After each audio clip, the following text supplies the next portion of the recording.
Assalamualaikum warahmatullahi wabarakatuh. Tuan-tuan dan puan-puan rahmati Allah Ta'ala sekalian. InsyaAllah kita sambung. Kali ini kita nak masuk ke dalam juzuk 24. Juzuk 24 ni dia bermula dengan surah Zumar. Kemudian kita akan bertemu dengan surah Ghafir. Kemudian kita akan bertemu dengan surah Fussilat. Minta maaf. Tiga-tiga surah ni tuan-tuan ada satu keunikan. Antara keunikan dia adalah kita akan bertemu dengan permulaan yang sama pada ayatnya, tetapi perbezaan sedikit pada hujungnya. Antaranya adalah ayat daripada surah Zumar. Kalau kita tengok balik, surah Zumar ni bermula dengan ayat Tanzilul kitabi minallahil azizil hakim. Telah turun uh, Al-Quran ini oleh Allah yang maha mulia dan juga maha bijaksana. Lepas tu kita masuk pula ayat daripada surah Ghafir. Ayat pertamanya kita akan bertemu dengan ayat yang uslubnya sama. Hamim. Kemudian Tanzilul kitabi minallahil azizil alim. Sama uslubnya. Cuma berbezanya dekat hujungnya sahaja. Tadi Azizil Hakim. Kali ini Azizil Alim. Kemudian dekat ayat pertama dekat dalam surah Fussilat nanti pun kita akan jumpa ayat yang hampir kurang sama. Iaitu apa? Ayat dia bunyi. Hamim juga Allah sebut. Ya. Kemudian Tanzilun minar rahmanir rahim. Telah turunlah Quran ini daripada Allah yang maha pemurah lagi maha pengasihan. Tiga-tiga surah ini dia mempunyai permulaan yang sama.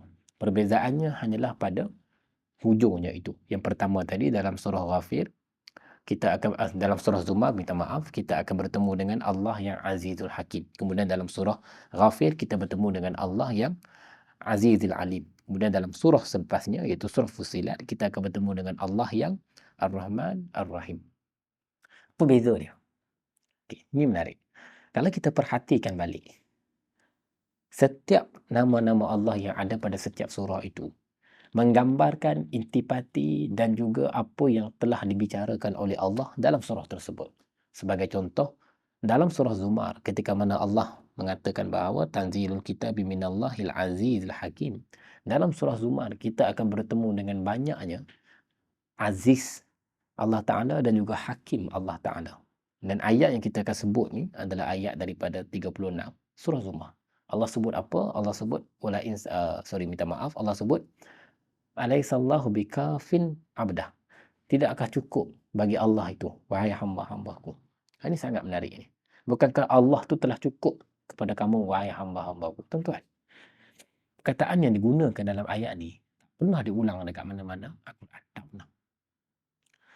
Perkataan yang dimaksudkan oleh Allah Ta'ala juga sangat luar biasa daripada sudut maknanya. Saya beritahu kat tuan-tuan. Alaisallahu bikafin abdah. Perkataan yang digunakan adalah, tidakkah Allah tu sudah cukup kepada kamu, wahai hamba-hambaku? Tidakkah Allah tu telah cukup kepada hamba-hambanya? Begitu. Ini cerita ni kalau kita tengok konteks ni, kita nak cerita tentang orang lain. Allah sebut tentang orang lain yang suka menakut-nakutkan Muhammad dan sebagainya. Lepas tu Allah kata cukuplah Allah sebagai Tuhanmu. Cukuplah Allah sebagai Tuhanmu kepada hamba-Nya. Gitu. Kalau kita tengok balik ayat ni tuan-tuan, Allah mention satu perkataan yang namanya abdah, iaitu hamba. Dan Allah mention satu sifat ataupun satu kehebatan Allah Ta'ala iaitu kaf, cukup. Perkataan kaf ni adalah perkataan yang digunakan untuk menunjukkan kepada kita merasa sangat enough dengan seseorang. Bila kita dah makan, kita dah kenyang, Masya Allah, kita rasa cukup. Masa kita sebut kaf, cukup, enough, kita rasa enough. Tuan-tuan, betapa ramai di antara kita sukar untuk merasa enough dengan Allah Ta'ala. Dan ayat ni, Allah beritahu dekat kita, should be enough for you. I should be enough for you. Itu kata Allah Ta'ala. Maksudnya, kita kadang-kadang kita ni lupa nak melihat kecukupan-kecukupan yang Allah telah sediakan kepada kita dalam banyak cara. Nampak? Sebab itu bila kita faham ayat ni, kita tahulah kenapa Allah mulakan surah Az-Zumar dengan Aziz Al-Hakim.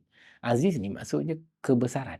Kebesaran ni maksudnya, bila kita masukkan dekat dalam satu tempat, kita nak sebut tempat tu Aziz adalah bila tempat tu terlalu besar. Kita kata, Masya Allah, Aziz. Maksudnya terlalu besar, terlalu enough. Sama dengan ayat ni, bila Allah kata, alaihissallahu bika fil abdah. Cukuplah Allah sebagai Tuhan kepada hamba-hambanya. Dan kita tengok balik bagaimana Allah menyebutkan tentang kaf ni.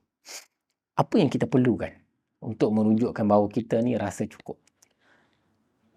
Kita perlukan dua benda, tuan-tuan. Pertama, apa yang Allah sebut dekat dalam Fussilat, apa yang Allah sebut dekat dalam surah Ghafir, dan apa yang Allah sebut dekat dalam permulaan surah Zumar yang saya sebut tadi. Pertama, kita perlukan Allah yang Aziz Al-Hakim. Kemudian kita perlukan Allah yang Aziz Al-Alim. Kemudian kita perlukan Allah yang Ar-Rahman Ar-Rahim. Ini adalah nama-nama Allah yang disebutkan dalam 3 surah yang pada pandangan saya melengkapkan apa yang disebutkan dalam ayat 36, 36, alaihissallahu bikafin abdah. Bukankah Allah telah cukup kepada kamu, wahai hamba-hamba. Dan kalau kita tengok balik betapa banyaknya Allah sebut dalam juzuk 24 ni, yang semuanya merujuk kepada kafnya Allah Ta'ala. Antaranya adalah bila Allah sebut tentang pada ayat 39, surah yang sama, surah Zumar, Allah sebut, Qul ya qaumi a'malu ala makanatikum. Ni ayat menarik kan? Inni amil fasawfa ta'lamun. Allah sebut dekat ayat 39, Allah kata, katakanlah wahai Muhammad, katakanlah kepada kaum-kaum, wahai kaum-kaum tu, kamu buatlah apa-apa amalan berdasarkan makanatikum, pada tempat kamu, berdasarkan kedudukan kamu, dan aku akan buat amalan berdasarkan kedudukanku. Fasawfa ta'malun. Kelak kamu akan tahu kenapa. Kalau kita tengok balik, cantik kan? Dalam muka surat yang sama, Allah bercakap tentang Allah cukup. Maksudnya janganlah kau rasa macam kau tak cukup.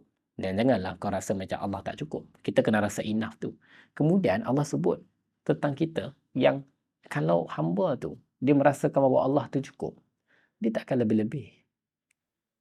Apa yang dia akan buat? Dia akan buat sekadar kemampuan dia. Kata Nabi SAW, "I'malu ala makanatikum." Kita akan buat berdasarkan pada tempat kita. Kalau kita hanya boleh buat macam tu, kita buatlah macam tu. Jadi, ini yang menarik bila kita tengok balik. Allah mencukupkan kita dekat tempat kita. Setiap orang dia ada tempat dia, dan setiap orang ada kapasiti dia untuk beramal macam mana sekalipun. Dan Allah kata, kamu kena beramal ikut tempat kamu. Dan itu telah pun cukup untuk kamu. Sebab apa? Sebab Allah sebut, alaihissallahu bikafin abdah.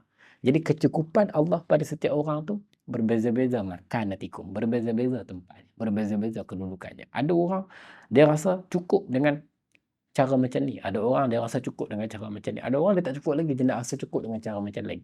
Tak kisah. Parameter kecukupan seseorang itu tidak pernah sama. Ada orang yang dia merasa cukup dengan Allah dengan menjadi seorang yang miskin. Ada orang yang dia mengajar bagaimana rasa bersyukur dan rasa cukup dengan Allah dengan menjadi sedikit berada. Ada orang yang dia mempunyai kuasa dan juga kedudukan. Lalu pada waktu itu dia belajar untuk merasa cukup dengan Allah Ta'ala. Kadang-kadang kita tidak tahu parameter kecukupan itu bagaimana. Tapi Allah kata, "I'malu ala makanatikum." Ketika mana kamu berada di tempat apa-apa sekalipun, kamu bekerjalah dan kamu buatlah setakat mana kamu mampu pada kedudukan kamu. Dan dalam surah ini juga Allah sebut tentang bagaimana Nabi bila diperintahkan untuk buat ibadat tu, sahabat rasa macam payahnya Nabi. Tapi Allah sebut sebenarnya tak. Nabi akan rasa tak payah sangat. Sebab apa? Sebab itu adalah ketentuan Allah Subhanahu Wa Taala. Sebab kelak kamu akan mengetahui, kata Nabi. Sebab dia ada kebesaran yang berbeza. Kemudian kita akan bertemu dengan surah Ghafir. Dan yang menariknya bila kita tengok balik surah Zumar ni, maksudnya kita datang beramai-ramai. Kita datang beramai-ramai. Maksudnya masuklah kamu ke dalam syurga Allah ni dalam keadaan beramai-ramai. Ini yang menarik Allah sebutkan. Masuklah kamu ke dalam syurga Allah dalam keadaan zumaran, beramai-ramai. Ayat ni okey, kejap. Dan kamu masuklah. Okey. Wasiqal lazi, Allah kata, wasiqal lazina taqaw rabbahum, pada mereka-mereka yang dihantar kepada Tuhannya. Wasiqal lazina taqaw rabbahum, mereka itu dihantar, Tuhan hantar mereka ilal jannah, ke dalam syurga zumaran, beramai-ramai. Ni yang sangat menarik. Perkataan zumaran ni, kita akan masuk ke syurga beramai-ramai. Dan yang sangat menarik, tuan-tuan, Allah gambarkan keadaan masuk syurga zumaran ni dekat dalam ayat ni je, dekat dalam surah ni je. Sebelum ni kita sangat-sangat self-reflect tentang apakah ibadah kita secara individu. Tapi dalam ayat ni Allah sebut tentang bagaimanakah kita berinteraksi dengan ramai orang. Dan bagaimanakah kita pakat untuk menjadi orang yang masuk syurga secara zumaran, secara beramai-ramai. Dan insya-Allah kaitan di antara surah Zumar dan juga surah Ghafir juga sangat menarik. Surah Zumar Allah banyak cerita tentang keadaan-keadaan yang kita tak boleh nak buat apa-apa dan juga keseksaan-keseksaan Allah. Tapi dalam surah Ghafir, sesuai dengan maknanya, Allah ceritakan tentang keampunan yang luar biasa. Dan selepas tu kita bertemu dengan surah Fussilat. Yang mana surah Fussilat ni maksudnya fassal. didetailkan kepada kamu. Jadi kita akan belajar banyak cerita tentang akhir zaman dan juga hari kiamat dan juga azab Allah Ta'ala. Semuanya adalah surah-surah yang memimpin kita untuk mempersiapkan diri kita bagaimanakah kita nak berdepan dengan akhir zaman dan bagaimanakah kita nak mempersiapkan diri seandainya kiamat berlaku ketika mana kita masih lagi hidup. Dan walaupun ketika kita telah pun meninggal, Allah telah mempersiapkan sesuatu untuk kita selepas ini. Ini semua hanyalah sementara. Bersiaplah kita untuk hidup di dunia, di negara yang lebih abadi, iaitu akhirat sana. InsyaAllah semoga kita sama-sama mendapat berkat dan juga rahmat Allah Ta'ala untuk dipanggil oleh Allah Ta'ala wasiqal ladzina taqaw rabbahum, untuk dipanggil oleh Allah Ta'ala ilal jannah, masuk ke dalam syurga zumaran, beramai-ramai. Kita sama-sama doa insyaAllah tuan-tuan. Wabillahi taufiq wal hidayah. Assalamualaikum warahmatullahi wabarakatuh.